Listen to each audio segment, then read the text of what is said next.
Today, we're diving into one of the most explosive, controversial, and honestly fascinating business stories of the last decade, Peloton. It's a story with incredible highs and just devastating lows. So, how on earth did a stationary bike create a cultural movement, hit a crazy $50 billion valuation, only to come crashing down? Yeah, let's get into it. Okay, so our story kicks off like a lot of great ideas do, with a personal problem. It's 2012, and the founder, John Foley, a busy exec and parent, is just frustrated. You see, he and his wife love those trendy boutique cycling classes, but actually getting to one at a specific time with their schedules, almost impossible. So the light bulb goes off. What if you could bring that energy, the instructor, the whole community of a live class right into your own home? This was never just about a bike. It was about creating a new kind of media. Now, as brilliant as that idea seems to us now, back in the beginning, almost no one believed in it. I mean, the early days were just a brutal, brutal grind of rejection. Get this, Foley pitched his idea to over 400 investors. 400. And he was rejected every single time. The skepticism was just off the charts. And the reason for all that doubt? It was pretty simple, really. The tech world looked at Peloton and just saw a clunky piece of hardware, not this cool new media platform. They basically dismissed it as another fancy exercise bike that was doomed to become a clothes rack. So the team had to get scrappy. They launched a Kickstarter campaign with a prototype that was so shaky, the model literally had to pedal carefully just to keep it from falling over. It raised a little bit of money, but the real breakthrough, the real turning point, came when they put the bike in a mall. Once people could actually get on it, feel the quality, see the classes, well, then they started buying. So now they have a foothold in the market, and Peloton's strategy shifts in a big way. They weren't just selling a bike anymore, they were building a tribe, a full-blown cultural phenomenon.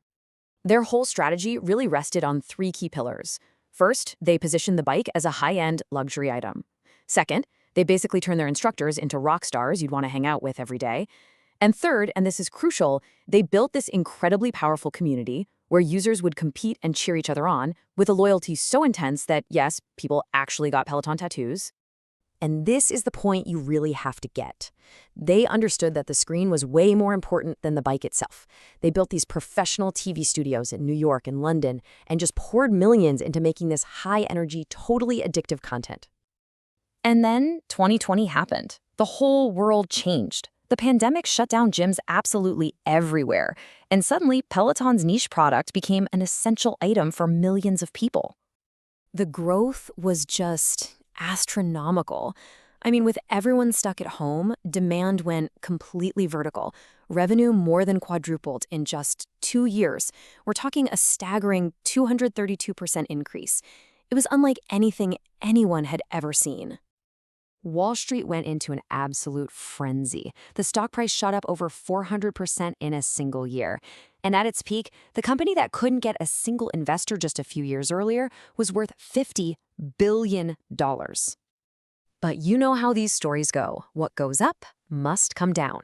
The very same forces that launched Peloton into the stratosphere also set the stage for a spectacular collapse. A perfect storm was brewing. The first hit was pretty predictable, right? As the world started opening back up, people were just desperate to get out of their houses. And that insane demand for at-home fitness, it started to go back to normal. Then, things got really, really serious. Reports started coming out about injuries linked to their Tread Plus treadmill, including, tragically, the death of a child.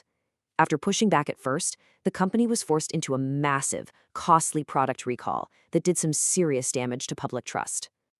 On top of all that, there was this string of just bizarre PR nightmares that turned the brand into a punchline. There was a holiday ad that got roasted for being tone deaf, and then in the Sex and the City reboot, the character Mr. Big famously has a heart attack and dies right after a Peloton ride.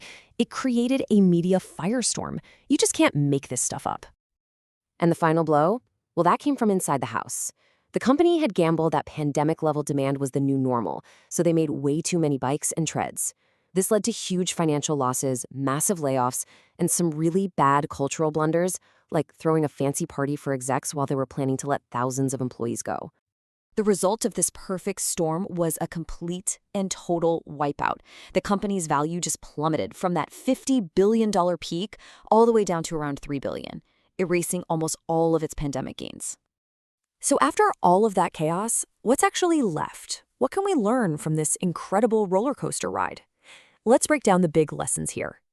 This whole story really offers three huge takeaways. First, mistaking a temporary surge for a permanent new reality, that can be a fatal mistake. Second, building a business around expensive hardware is just incredibly risky.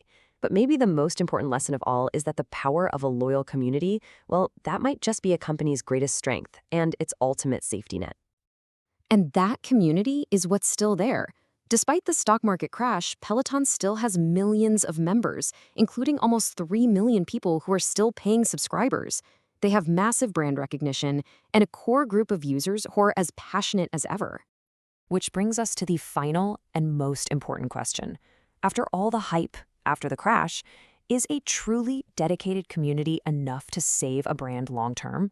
For Peloton, the ride definitely isn't over, and that answer is still being written.